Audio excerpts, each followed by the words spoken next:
At ayun, nagcast na naman si Kuya Manong. Sakting hagis. Ang ganda na pagkahagis ni Manong dyan, no? Ayan, dahan-dahan niya lang hinahatak. Tingnan natin ngayon kung anong mahuhuli, no? So, hatak lang ng hatak, paunti-unti hanggang sa makakuha na yung pinakadulo.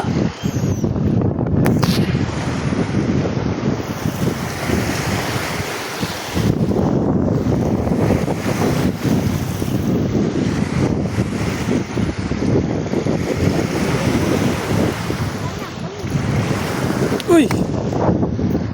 Laki!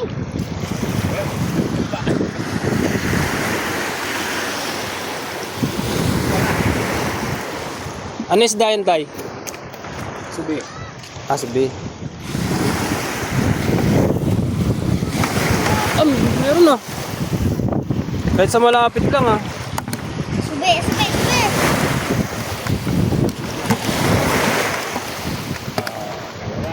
Magkano yung naabot ng ganitong lambatay?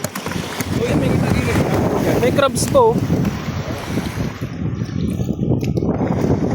Ayos, di ba? Kahit sa gilid-gilid lang nakakahuli pa rin. Pwedeng-pwede pala yan dito, ah. So, makabili nga ng ganyang lambat. Nainggit ako, eh. Ano to, pag nagpagawa ka?